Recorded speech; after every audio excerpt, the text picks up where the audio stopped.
কোথায়?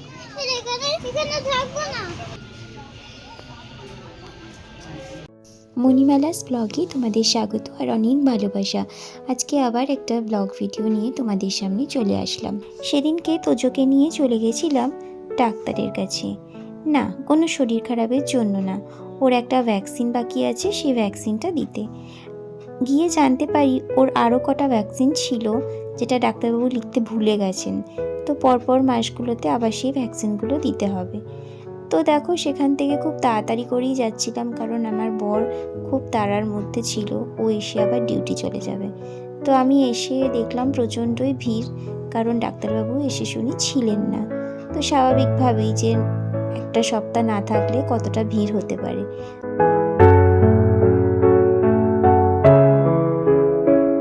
প্রায় 1 বছর পর আমি ডাক্তারবাবুর বাড়িতে গেলাম, কারণ আমার ছেলেকে একদম ছোটো থেকে এই ডাক্তারবাবুই দেখতেন। কিন্তু 1 বছর আগে পর্যন্ত ডাক্তারবাবু নানান কারণে বিদেশে চলে যান, যার ফলে এতটাই গ্যাপিং হয়ে যায়, কোনো সমস্যায় পড়লে না ডাক্তারবাবুকে পাওয়া যায় না।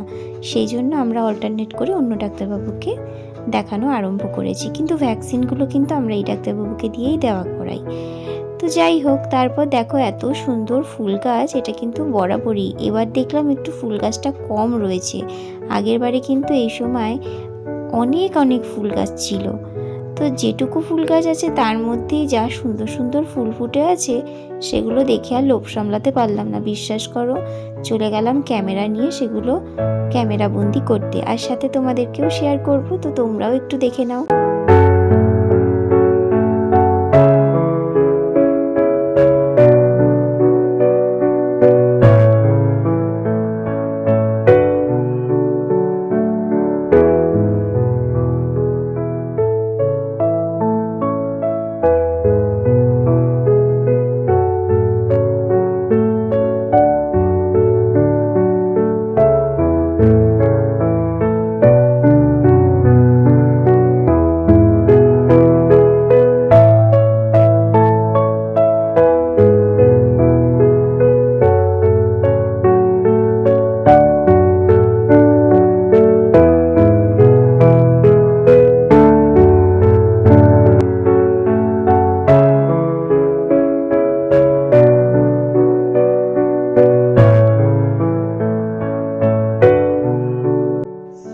তোজো ভ্যাকসিন নিতে কিন্তু চলে গেছে, আর আমি বাইরে দাঁড়িয়ে আছি, কারণ আমি সত্যি কথা বলতে আজ পর্যন্ত চোখের সামনে কোনো ভ্যাকসিনই দেখিনি। ওর বাবাই থাকে, কারণ আমার খুব ভয় করে। তোজো বলে না, যে কোনো বাচ্চাই যদি ওরকম ইঞ্জেকশন নেয় না, আমার খুব ভয় করে, আর বিশেষ করে ওই কান্নাটা একদম মানতে পারি না। তো সেই জন্য আমি বাইরে দাঁড়িয়ে থাকি, কোনো দিন আমি ভিতরে থাকি না।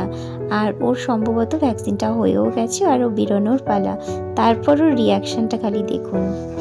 পাপা, ও বাবা, কেমন লাগলো?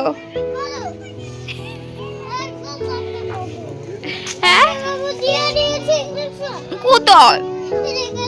ওখানে কিভাবে? অমন করে সত্যি থাকবো না? কেন? একটু বলো কেন থাকবো না? একটু তাকিয়ে বলো, একটু বলো। জোর ভ্যাকসিন, তো সেই জন্য এসছি, এবং ইঞ্জেকশন দিয়েছে, তাই ডাক্তারবাবু খুব পচা।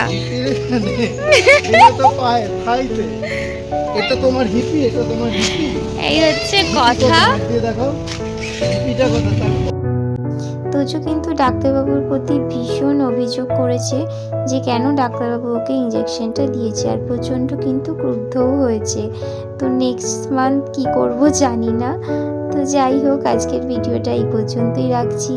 যদি ভালো লাগে তাহলে অবশ্যই লাইক কমেন্ট শেয়ার করে দিও, আর যারা আমার ইউটিউব চ্যানেল থেকে দেখছো তারা কিন্তু অবশ্যই চ্যানেলটাকে সাবস্ক্রাইব করে পাশে থাকা বেল আইকনটা প্রেস করতে একদম ভুলো না। আবার একটা নতুন ভিডিও নিয়ে তোমাদের সামনে চলে আসবো। ভালো থেকো, সুস্থ থেকো, টাটা।